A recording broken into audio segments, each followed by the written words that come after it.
Okay, B'shus the Rav, B'shus the Eilam. I'd like to discuss today a sugya focusing on Chanukah, but it really has far-reaching halachas regarding cheftzei mitzvah, items that were used for a mitzvah. What do we do with them after we're finished using them? We're all familiar with basic halachas of shemis, things that svarim, sidurim, chumashim, things that have psukim, or Hashem's name. Of course, we know even after we finish using it, it might be in a torn, shattered state. We'll treat it with the utmost respect and we'll have it buried. What about our regular Chanukah oil, our regular wicks that we're going to use this upcoming week? And often after Chanukah, we might have half a bottle of olive oil still in the bottle that we never used, or maybe oil left in the cups that didn't fully burn down. We have some remnants of the wicks left in the cups. Things of that nature. What's the status halachically? How do we treat it? Does it need to be burned? Does it need to be buried? Or can we just toss it like regular trash? So I'd like to start with the Medrash Tanchuma, which is fascinating in and of itself, because Medrash Tanchuma is typically divrei agada. It's usually not the source for halacha, but here this is one of the earliest, strongest sources for this halacha. The Medrash Tanchuma is the middle of Parshas Nasai. And as we know, as the Al-Bakari can tell us, Parshas Nasai is one of the funnest Parshas to learn, because although it might be the longest, but it's really not, because half of it is almost exactly the same, with all the Nesiim over and over again bringing their kabbanas. And on the 8th day, we're Zoiche that Menashe was the one who brought the carbon. And he preceded him on the 7th day was Ephraim, the younger brother. And the Medrash is bothered by that. But before the Medrash addresses that, the Medrash gets involved in a discussion about Chanukah. Again, which seemingly is totally out of place here, what Chanukah has to do with Parshas Nasai.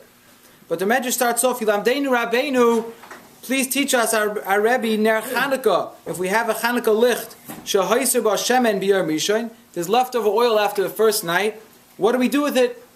And the Medrash continues, well, the second night of Chanukah follows it, so you can use it, continue using the leftover oil for the second night.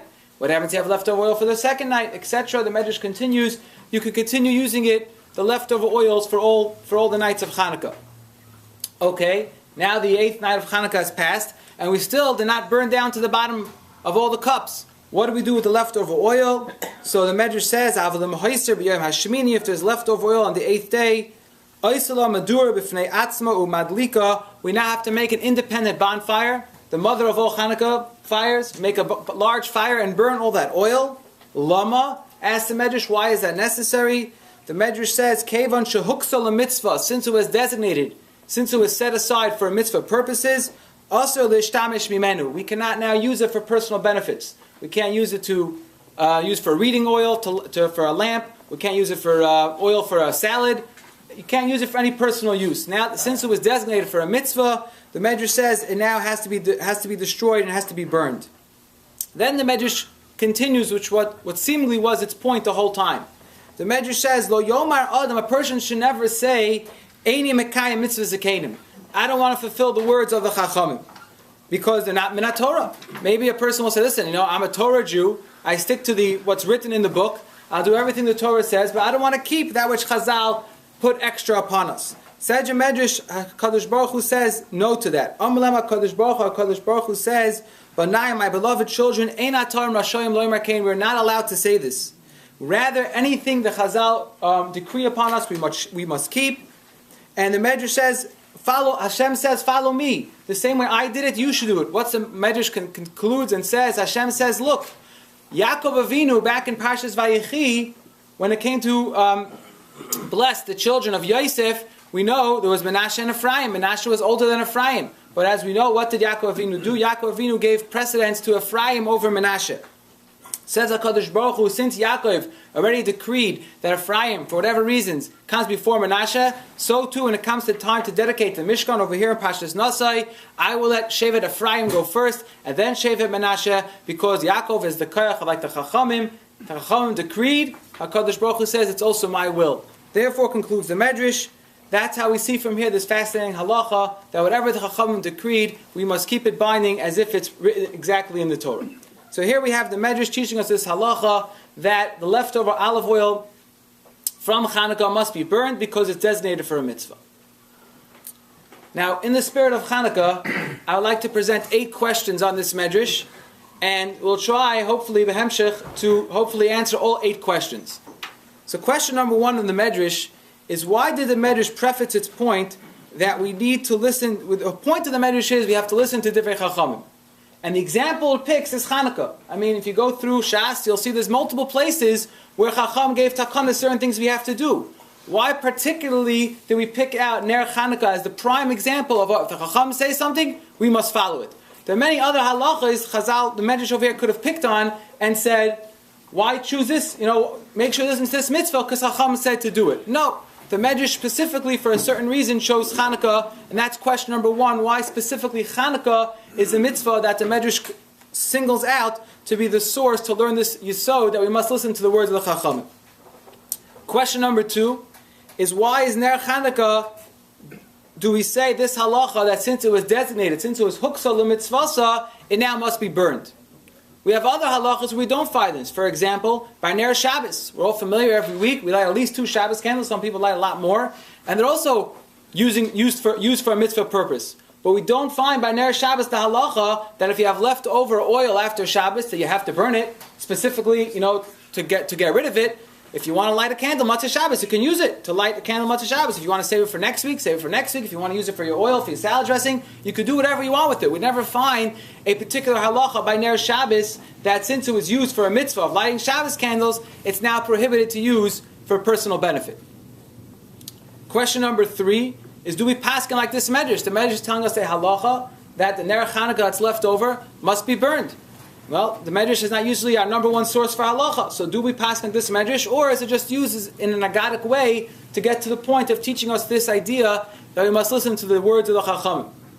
Question 4 is, if someone can make it tonight, could someone make a stipulation before they use the oil, before the first night of Hanukkah, before tonight? Could a person say, well, if I have any leftover oil, I don't want it to become asur b'hana. I want to use whatever I need for the mitzvah, but if I get a half a cup left at the end, I want to use it for my own personal benefit. Could such a stipulation be made? And is that stipulation valid? Question number 5. Does this halacha apply to all the oil in the menorah, only that which we poured into the cups, the olive oil or leftover candles? How about, let's say a person often puts in, let's say you have a whole cup, let's say roughly it's an ounce, right? So to fulfill the mitzvah, all you need is, the first third of the cup. The rest 2/3 of the cup are just going to burn way past the Zman. Let's say, for argument's sake, the Zman is a half hour, it has to burn. So let's just say, for example, the top third of the cup is what you need the shiur to require to fulfill the mitzvah, and the rest of the cup is just going to keep burning for hours and hours. Does that also become huksa mitzvah? Or perhaps you can argue and say that since that's not intrinsic for the mitzvah, it's just beautifying the mitzvah by keeping it going the whole night, perhaps that won't be designated, and therefore that could be used afterwards for personal benefit. Question number 6.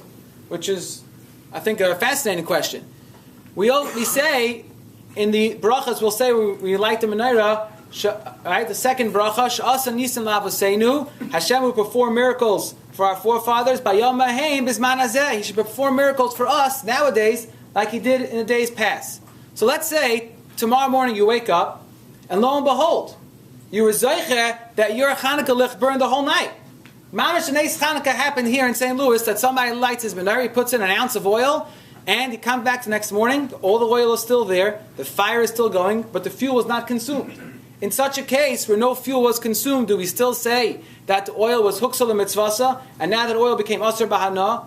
Or perhaps you can say, listen, you lucked out, now you get a free ounce of oil, and since at the end of the day, nothing was used for the mitzvah, you were zeicha to the Nes Chanukah, perhaps that oil now should not become huksa l'mitzvasa, and that should be mutter b'hana. The 7th question is, how are we going to be able to tie this halacha into the famous kasha of the Beis Yosef? As we all know, Beis Yosef has the most fundamental question on Chanukah. Why is it that we celebrate 8 nights of Chanukah if the miracle only happened for 7 nights? The first night was not particularly a miracle. They had enough oil for the first night. And as we know, there are many, many answers to this question, so we would like to figure out, is there a way that we can tie this discussion as well into the Beis Yosef's kasha? And the 8th question, to hopefully sum it all up, is how on earth this ties into the Yarthzeit of Nachman Klein.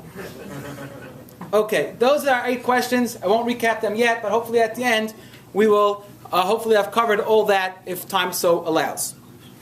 So the Rosh, which is the next Marmakum over here in the booklet, in Masechta Shabbos, quotes this halacha lehalacha. He brings this memra, he quotes it from a Sheiltis, which is another collection of Divrei Chazal, but it's really the same halacha, and the Rosh concludes exactly like the Medrash says, that the leftover oil on the 8th day is made into madura, is made into a bonfire, the starfai b'fnei atzmai, and it's burnt, the fisha huksa, the mitzvah, since it's designated for a mitzvah, also it's prohibited to get personal benefit from it. So we see, right, step one is that the Rosh brings this Divrei Chazal. It's not a Gemara anywhere, it's not the Hedger and Ark Shas, but the Medrash Tanchuma has it. The Rosh is quoting it from a She'iltis, and we see that it's being brought la halacha. Okay, not necessarily the most noteworthy point yet. However, the next page we see that the Rosh earlier in Masechta Shabbos brings another halacha.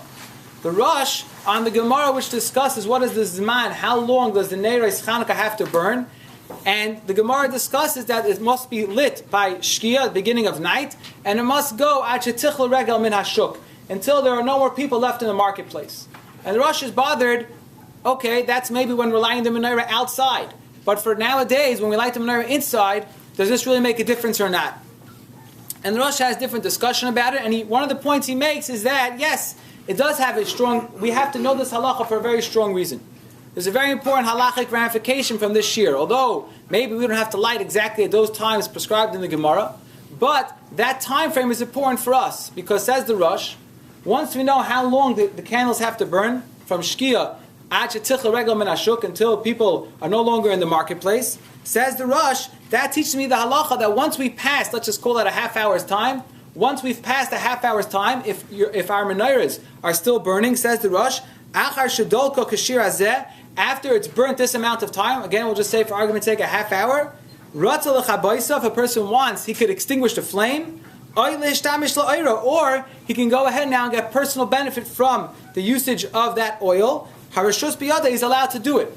Let's just give a drop of a background here. As we know, the halacha is, when it comes to Neiros Chanukah, that there's a prohibition, we're not allowed to use the light of the menorah for personal benefit. We light the menorah, we say the brachas, Haneres halalu, Ma'is Tzur, you can say all different types of mizmayim and tehillim, there is to say by the menorah, but it's prohibited to get personal benefit from the lights of the menorah. So says the Rosh, that's only going to be during the Zman of the Chiyuv Mitzvah, for that first half hour of the time. So let's say if you light your menorah at 5 o'clock, so till 5:30, that light is off limits. After 5:30, I can either put it out if I want, if I don't want it there anymore, or I can now read my book by it, or I can use it to count my money, I can do whatever I want with it, all the various examples the Gemara gives. Says the Rosh, that will be permissible because the mitzvah is already over. What's the problem with this psak of the Rosh? The problem is as follows. The Torah brings this psak as well. Both psakim. Again, the psak that the leftover olive oil was huksal mitzvah, needs to be burnt, and the psak that after the zman of the shiur, of the time that it needs to burn, the oil is now mutter to use. You can benefit from its light. That is seemingly a head-on collision. That should be a contradiction. We just said the She'iltis, the Medrash, the Rosh, in the first Rosh said that the oil is aser b'hana, you can't benefit from it, it needs to be burned after you finish the mitzvah. And here we're saying that if it burned later than the time, later than that half hour time, I can do anything I want, I can extinguish it, or I can do any personal benefit I want from that light. Ask the Beis Yosef on the third page in number 5 that these two halachas are a stira, they're a contradiction. How could it be that the oil that's left over is huksal mitzvasa, is set aside for the mitzvah, and at the same time we can say that after the zman, after the shiur, that the candles have burned, we can now go ahead and get personal benefit from it. So the Beis Yosef suggests 2 answers to this question.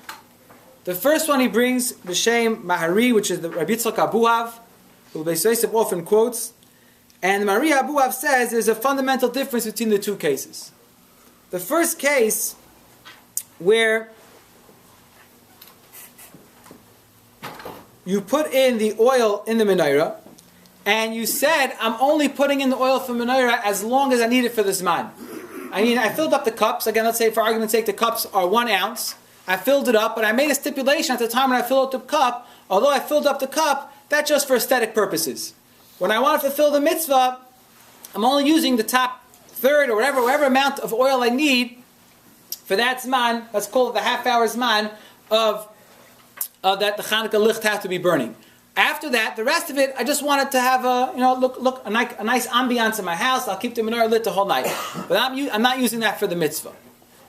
In the second case, where the Shulchan Aruch paskins and the Torah and the Rosh are all paskening that the leftover oil is Asr Bahana, that's where a person did not make such a stipulation. Where a person did not make a stipulation, so by lighting the menorah, that's automatically saying that you would like it, the whole thing, to be used for your mitzvah, then the halacha is the leftover oil is now Asr Bahana, and you have to dispose of it in a proper fashion. So again, the first teretz, Maria Abuav says that the contradiction is, one halacha says that I can get personal benefit from the oil after the Zman mitzvah. The second halacha is that the oil is Asr Bahana.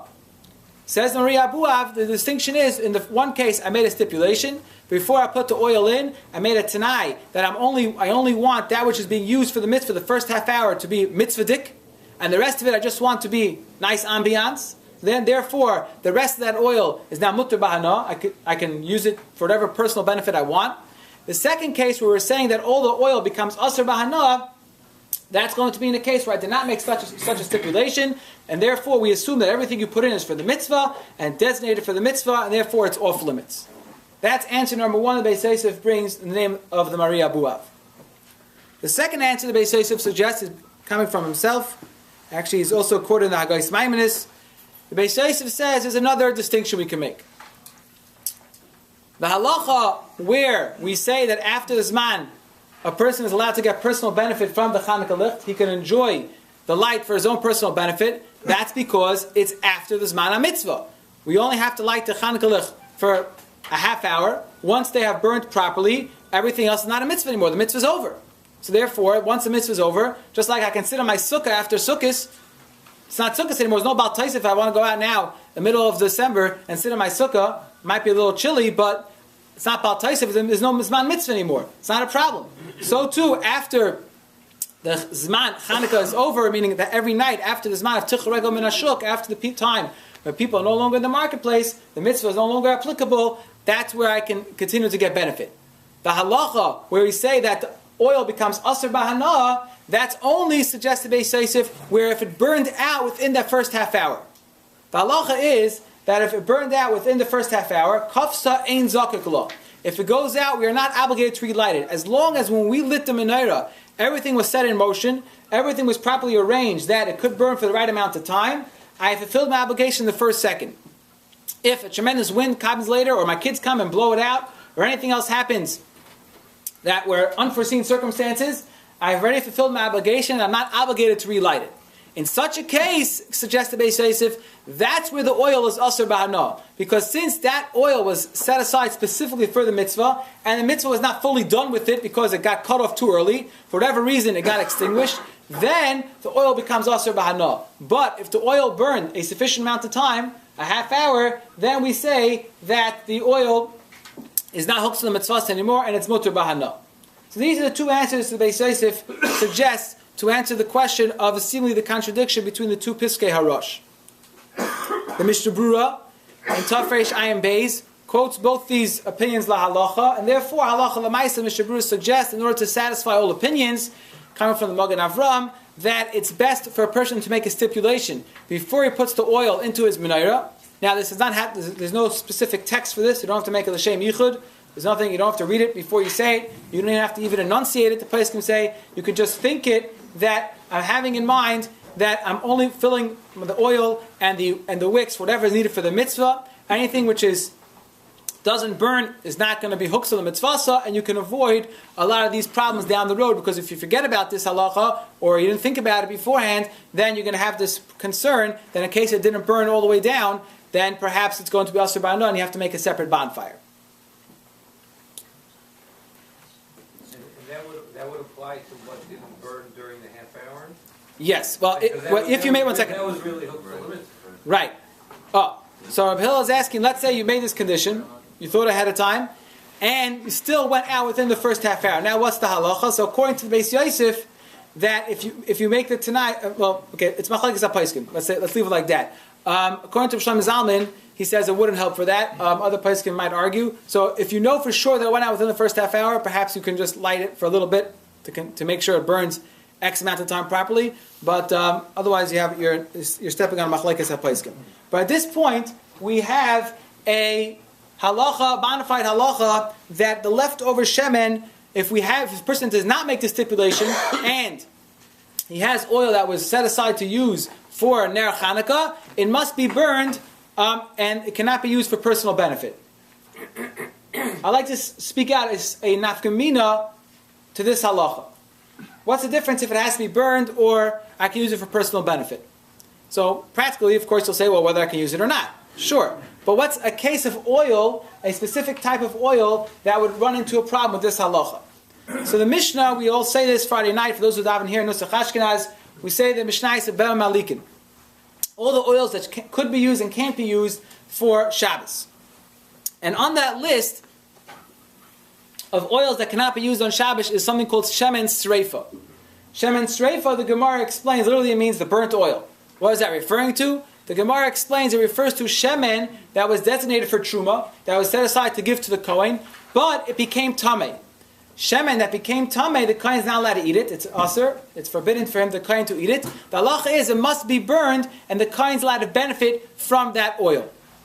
So it's called Shemen Sreifa, oil that must be burned. Now, halacha is, the Gemara discusses various reasons why it cannot be used for Shabbos candles. If a Kohen has a bottle of Shemen that was given to him as Truma and it became Tameh, he can use it for during the week, or he can use it for fire to cook with, whatever it is, but he cannot use it for fire night candles. And the Gemara says also, you cannot use it for Yom Tiv.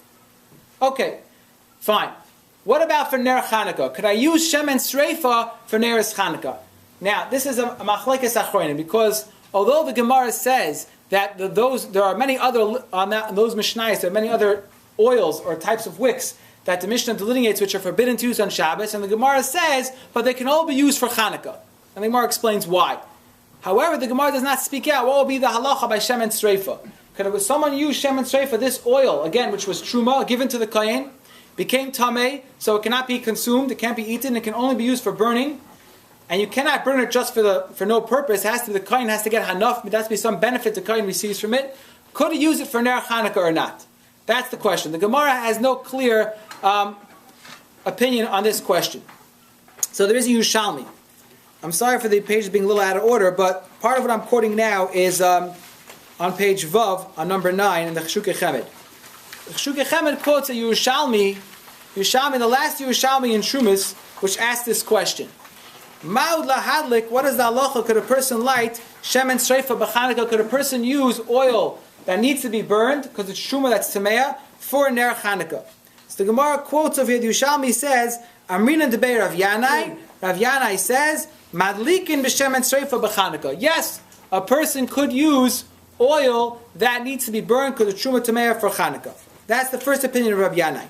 Then the Yerushalmi quotes another memra. Amar Rav Nisa, says Rav Nisa, Ano loy ano chakim la'abo.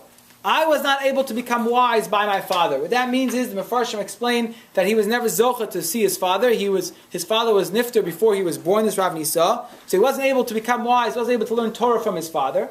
However, he knew one halacha, or maybe more, but at least one halacha now, the Gemara says that his mother taught him in the name of his father.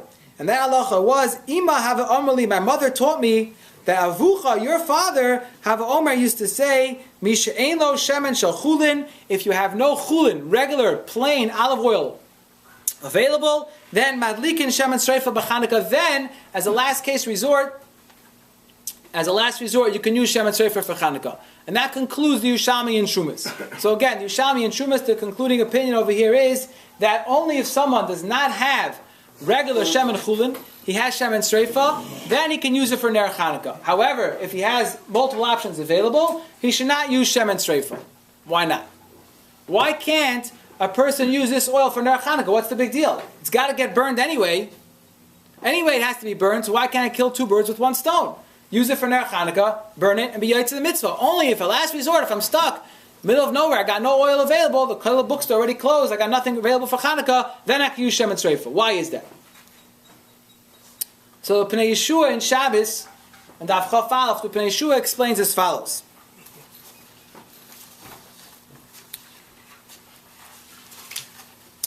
Pnei Yeshua suggests that since, like we just said, the halacha is that the leftover oil needs to be burned, and we can't get benefit from it, On the 8th day, we said, right, if you have all the leftover oil and wicks that you didn't make any stipulation on, it was huksel mitzvasa, and now you have this gallon of oil that you got to do something with. It needs to be burned in a bonfire, and you can't get any benefit from it. Says the Pnei Yeshua, since the leftover olive oil, and it's almost inevitable you're going to have something left over, needs to be burned and no benefit could come from it, therefore it's usher for the kohen to use it for Chanukah. Why? Because like we said, the halacha is that when you burn shemen sreifa, although the kohen has to burn it, but there has to be some benefit he's getting from it. It's heating his food, it's warming his house. It can't just be a fire that's just out in the open for no purpose, which is what the halacha is. The ner Chanukah licht, the leftover oil and wicks that need to be burned, you can't get any benefit from it because it's huksal mitzvasa. So therefore, says the Pnei Yeshua, since the halacha is that the leftover olive oil from Chanukah cannot be used for personal benefit, even a kohen, nobody can get any benefit from this oil. It needs to be burned by itself in some dumpster or whatever, some place by itself, totally independent from any place you can get benefit from. Therefore, it's going to be forbidden to use shemen sreifa. You cannot use this oil that was truma that became tameh, because you're going to have to end up burning it, and you won't be able to get any hana from it. And the kohen, when he burns shemen truma, has to be able to get hana from it. That's what the Pnei Yeshua suggests. Comes along Reb Chaim Kanievsky Shlita in the Sefer Derech Emunah, and it's very bothered by this Pnei Yeshua. He says, I don't understand. Ner Chanukah is already usher to get hana from. The second you light the candles, there's no benefit you're allowed to get from it. You can't even read Ma'isur from it unless you have a shamash there. You can't read on Eretz Halal. There's nothing you could do, but you can't get any benefit from the Eretz Chanukah. Why does the Pnei Yeshua go all the way out and say the reason why I can't use shemen sreifa for Ner Chanukah because I ultimately would have to burn it at the end of Chanukah and I can't get any benefit from it? It's a whole convoluted equation. Ask Reb Chaim Kanievsky, cut straight to the point. The reason why you can't use shemen sreifa for Ner Chanukah is because right away it's going to be usher to get any benefit from it. So the kohen's going to have to burn it and just let it burn without getting any benefit from it. That should already itself be illegal procedure. Benefiting from lighting the mitzvah. So we have a machlokes to Rabbi Mintz and Rabbi Esrig. If the mitzvah of Ner Chanukah itself is enough considered hana or not. Rabbi Mintz says yes, Rabbi Esrig says no. And this answer I saw suggested in the Sefer Makar Shmaitza, which is Haggais written on the Sefer Igros Moshe. He wants to suggest such an answer, and Ayin Sham for how he deals with this discussion. Rabbi Chaim Kanievsky offers a different suggestion. Chaim Kanievsky in Derech Emunah suggests that the reason why you cannot use shemen sreifa for Ner Chanukah is because you have another principle in halacha called Ein Eisen Mitzvahs Chavilos Chavilos. A person cannot bundle on mitzvahs. You can't have a 2-for-1 or a 3-for-1 or a 4-for-1 special. Well, I got to do this mitzvah anyway. Let's group everything together and just do it all together.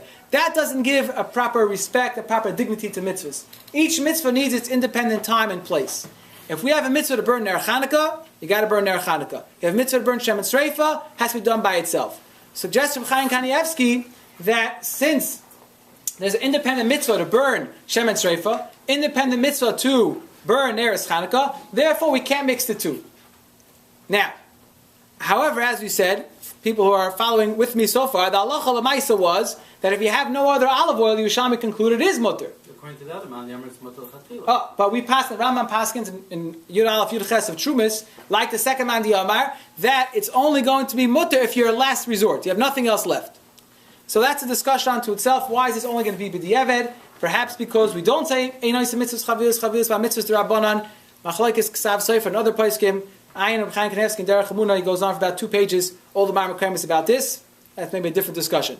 But we have at least this nafkamina according to Pnei Yeshua. Let's recap. According to the Pnei Yeshua, we have now a halacha that comes out based on this halacha. We must burn the leftover oil and wicks. Must be burned in an independent bonfire. So that's going to open up a discussion whether or not shemen sreifa, oil that needs to be burned because it's truma tameya, whether you can use that for Ner Chanukah or not. Okay, let's go back now to page Gimel, to number 6 on the page. Because now we're going to ask a very fundamental question. The whole discussion we had till now, great discussion, the Ner Chanukah is kadosh because it was used for a mitzvah, and I can't get benefit from it, and I have to burn it to have leftover stuff. Great discussion, all types of great Marmar Kremis on it. Now, but seemingly there's a Gemara in Bavli against this. The Gemara in the Sugya of Chanukah, Masech Shabbos of Chav Bey, says, on the bottom of page Gimel, number 6, on the left column, Amrav Yehuda, Amrav Asi, Asr lahartzai smois keneged ner Chanukah. It's forbidden for a person to count his money in front of the Chanukah licht. Now, says the Gemara, why is this?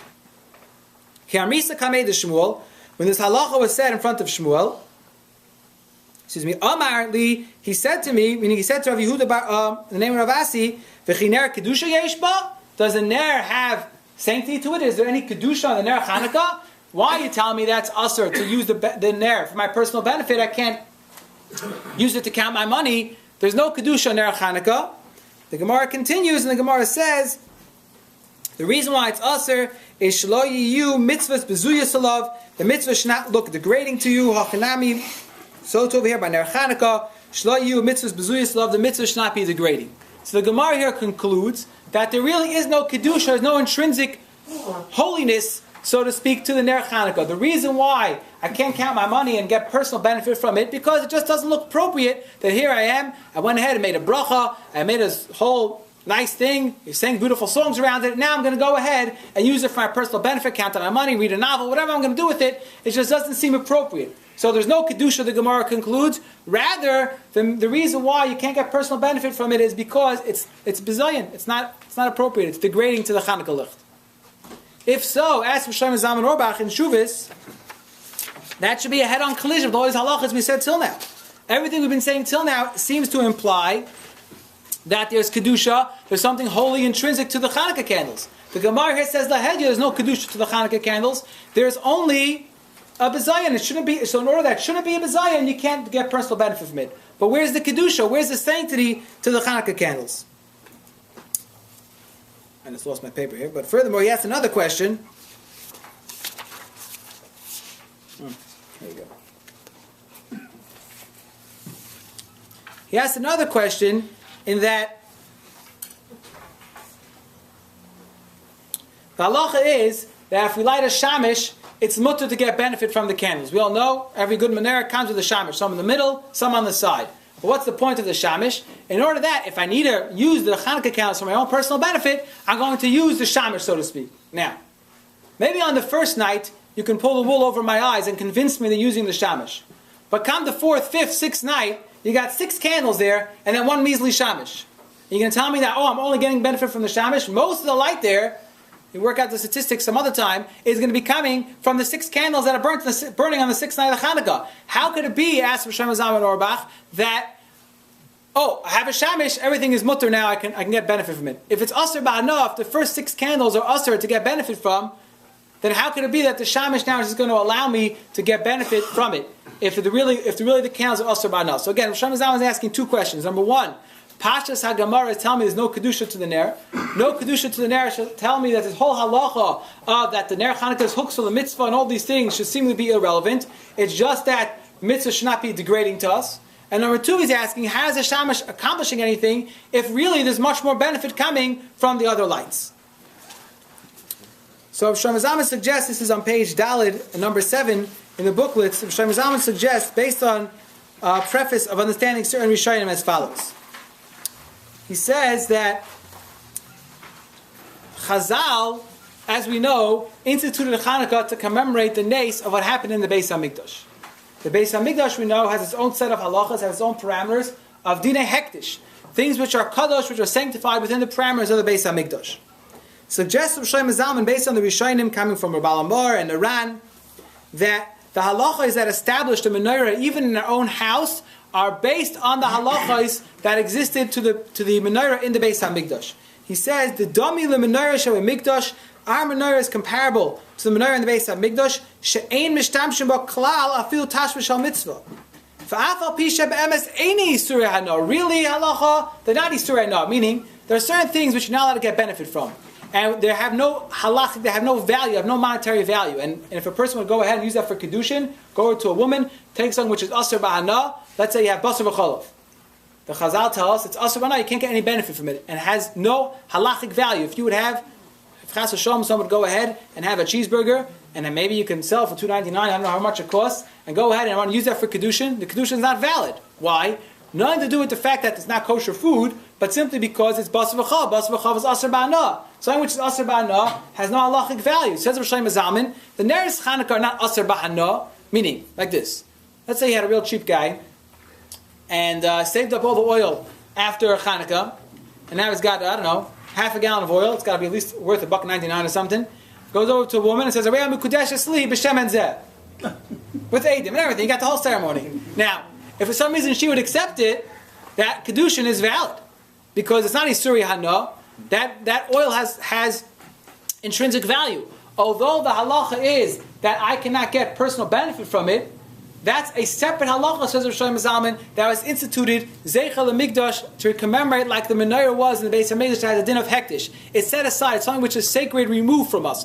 But it's not in the category of Isuri Hana. And therefore, says Rosh Zalman, L'chein, Afal Pisha Eni Isuri Hana, V'komakam Gam La'achar Chanukah, even after Chanukah, Asr Linig Ba Minig B'zayin, Tavik Hektish. So Rosh Zalman is clarifying for us, this halacha is not in the regular category of Isuri Hana. Rather, it is just a halacha of not treating it with disrespect, just like the Beis HaMikdash has a certain parameters of halacha, where the same thing will be true on the oil that's used in our own menorah, in our own home. And with that, Rosh Zalman also wants to explain the nusach that we say after we light the candles, Haneres Halalu Koydeshem. So, right, standard art school translation, these candles are sacred. Okay, that's true, that's what the words mean. But says Rosh Zalman, there's really much more going on over here. It's not just that they're koydeshem, that they're sacred. It's the koydeshem, they're kodesh b'kedushas hamenayra that was in the Beis HaMikdash. Well, the feed devarov, says Rosh Zalman, last couple of words, kavanas hadvarim shall so kehektish dume du Rosh Hamikdash. It's mamish like the menorah in the Beis HaMikdash v'lochein ein lanu rishus l'shtamish behem. The reason why we have no permissibility to use them is because they're like hektish. And with this, Rosh Zalman explains. That's why when the Gemara says that there's no kedusha to it, rather it's shleiyeh mitzvahs bezuyas alav, that we shouldn't treat the Chanukah with degradation. That's true. There is really no intrinsic kedusha to it, not like other Isuri Hana, which are prohibited because there's something intrinsic to it. It just has the halachic status of the nearest to the Beis HaMikdash. Therefore, we can't get benefit from them. Therefore, we have to burn them independently. And therefore, if I have another candle there, then it's not like it's not like I don't see the other candles. Of course the other candles are there. But once I'm showing that I have something else here which I'm also using, i.e. the shamish, that would allow us to get benefit from the candles.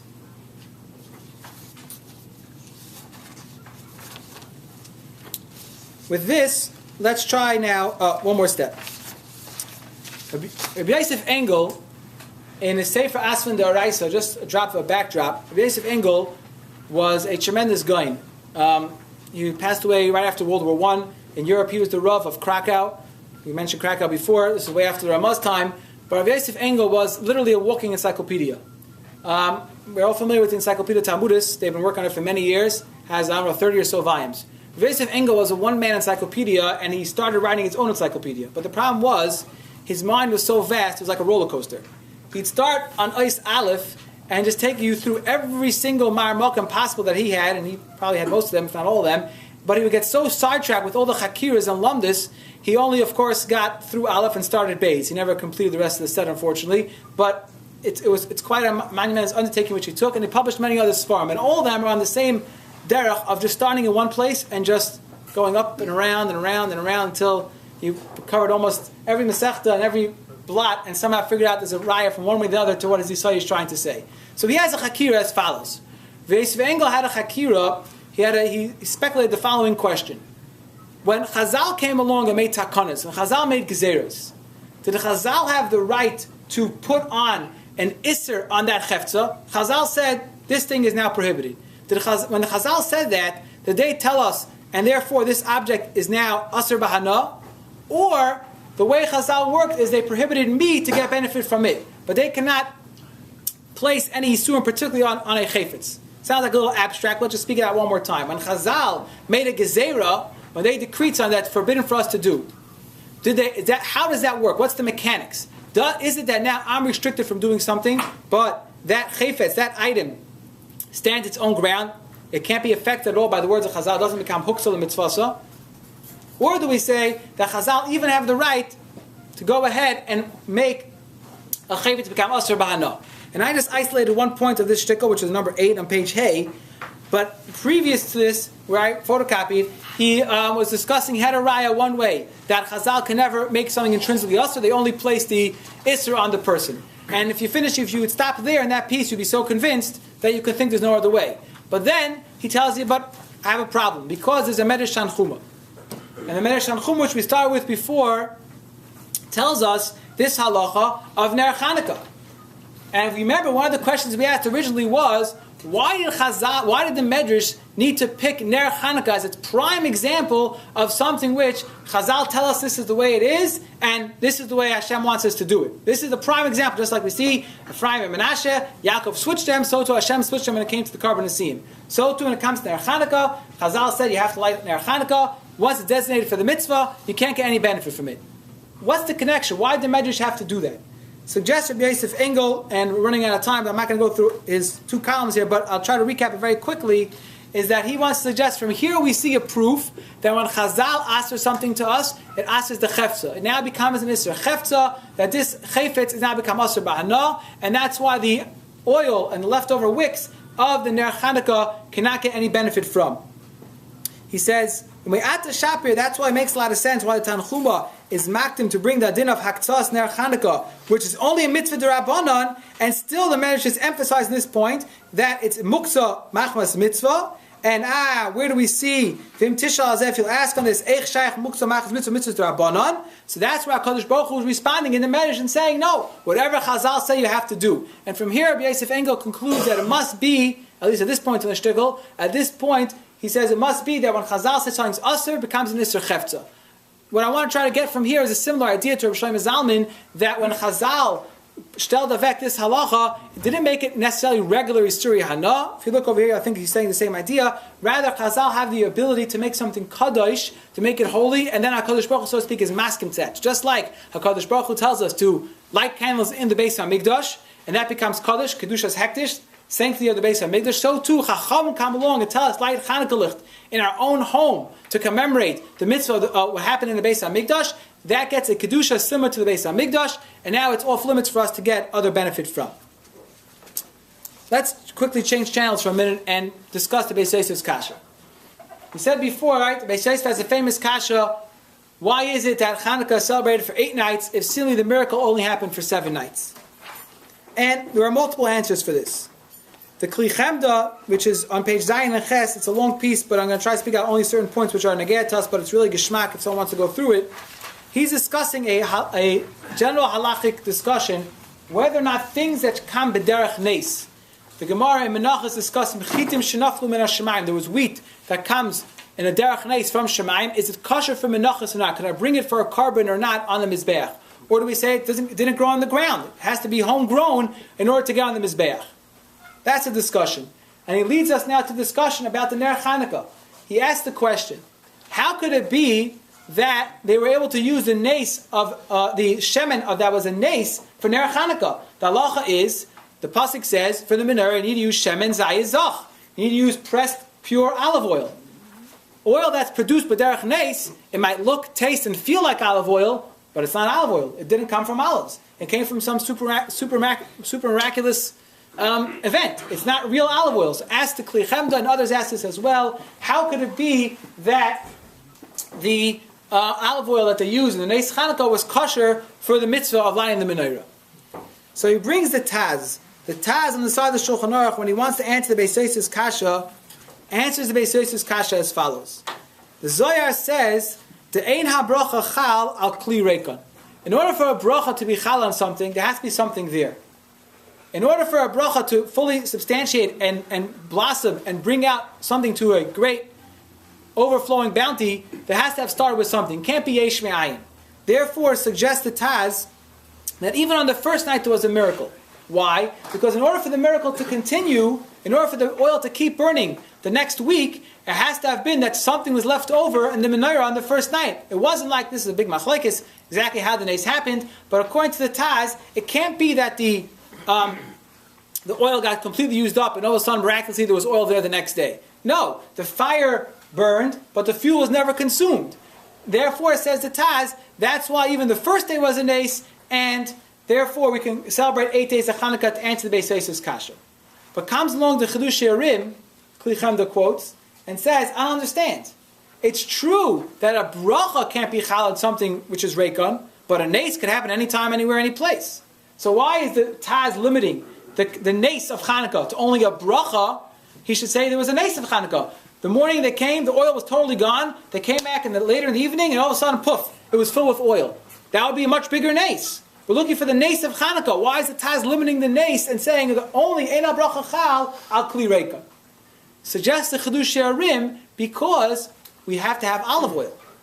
And the only way to have olive oil, to regenerate olive oil, is from olive oil. Therefore suggests the Chidush She'arim, the reason why the Taz has to learn that there was actually olive oil left in the Kli, and Eina Bracha Chal Ella, Eina Bracha Chal Kli Reika, in order for Bracha to be Chal, there must be something substantial there already, is because otherwise it wouldn't be olive oil. It would be just miraculous, superpowered oil. Nace oil. It wouldn't be olive oil. In order for it to be olive oil, suggests the Chidush She'arim, it must be there was something there, and then the Bracha pushed it up to maximum capacity, and we were able to have the Nace of Chanukah. And the Kli Chamda now goes on and discusses this from other places. We see in Navi, where the story of the oil pouring and the bracha was chal, Lisha's bracha was chal, and the oil never stopped coming. And then the Radak has a kasha about there were chayiv and meisus or not. It's a fascinating discussion the Kli Chamda goes through. But he concludes by bringing the Chassam Sofer, which is the end of page Ches. He says, "I'm bechedush Chassam Sofer," that he brings from this halacha that if a person puts in shemen kashir, the dolak yoiser, and it burns for longer, is a mutter to get hanaf from it or not? Which is a discussion we started with before, the Beis Yosef's halacha, that if you have extra fuel, you put in 2 hours worth of fuel, and now only the first half hour is what you needed, you have an hour and a half left, could you get benefit from that or not? And the Chassam Sofer says, V'hu adin, im dolak yoiser ayidei neis, gam kein asur lahanas imenu. Since he says like this, if the oil burned b'derech neis, again, so what's the case? You go home tonight, you can light Hanukkah candles. You come back, you fill up your cup with an ounce of oil. You come back the next morning, bada bing, bada boom, you were Yarthzeit to the mitzvah of Ner Chanukah, only a drop of your oil was used, and it burned the whole night, it keeps burning, and your oil never got burned up. So we asked, does that become Asur Bahana or not? Says the Chassam Sofer, based on this understanding of the Chidush She'arim said and others, that the bracha just extends the oil, so Allah is also going to be Asur Bahana, because it's real olive oil that's there that just got extended. It was extended release olive oil, whatever you want to call it. Somehow the bracha extended the abilities, the strength of the olive oil, and that would give it a halachic status of real olive oil. And therefore, says the Kli Chamda, even if you have shemen b'derech neis, it would also be Asur Bahana. Just want to conclude with the following idea. I saw this idea in the Sefer Kerem Eliezer, which is a contemporary Rav in Bnei Brak, who wrote a sefer about different halachas negea to chinuch and Chanukah, of how to halachas that negea to young children and all the halachas of how to light the menorah, etc. It's amazing we can make a sefer out of this. Tons of things to discuss. But in his Hakdama, he writes there a new mahalach how to answer the Beis Yosef's kasha. Beis Yosef's kasha, again, why are we celebrating 8 nights? It was only 7 nights. The miracle is only 7 days. So he suggests as follows. The pasuk in Mishlei tells us, and those learning Daf Yomi now, we're familiar with this just a couple of weeks ago's Daf and Saita. The pasuk in Mishlei says, "Ki ner mitzvah v'Torah or." Ner, the mitzvah is represented by ner, by a candle, but Torah is represented by or, by a big bonfire. The Gemara explains that a mitzvah, why is it only compared to a candle? Because a mitzvah, if someone has a schus of mitzvah, it's only megan lefi shah. It can provide only so much protection. Like a candle can only give so much light. It's limited. It's a smaller thing. But Torah is compared to an R, because Torah is megan much greater than a mitzvah. It has the ability to be megan a person even b'shah that he's not being Isaac in Torah. So you want to suggest that perhaps we have one ner on Chanukah, one day of Chanukah, which we have the menorah, as we know, Chazal tells us, represents Chochmah, represents Chochmas HaTorah. The Gemara says, Haraitza Lachim, someone wants to become smart, he should daven Shemona Esrei towards the south a little bit. Why? Because the menorah was in the south. The menorah represents the Or Torah is represented by the Or HaMenorah. So perhaps he wants to suggest that we have an extra day of Chanukah to have the lights, the extra one more night, the 8th night, just to show that we want the Or Torah. But more than that, he says, the Shulchan Aruch in Taf Reish Ayin Zayin Sif Daled, where he discusses this halacha that we started with, that on the 8th day of Chanukah, which the Medrash Tanchuma said, all the leftover stuff needs to be made into Madur Gedayla, he says that's really the spitz of the Or Torah. Because keeping this halacha of Huksel Mitzvasa, that the Ner Chanukah the leftover oil now is asar ba'ana, needs to be burned in a fire, that represents Torah. Keeping the words of Chazal properly, that Mesiras HaTorah is what's going to continue us through Golus, and by keeping that, he suggests that's why we want to have Hanukkah one extra day and fulfill the halacha in it with a big fire of burning all the leftover oil after Hanukkah. I'd like to thank everybody for the opportunity for the shiur, and it should be a schus for Rav Nachman Bar Shalom Zalman.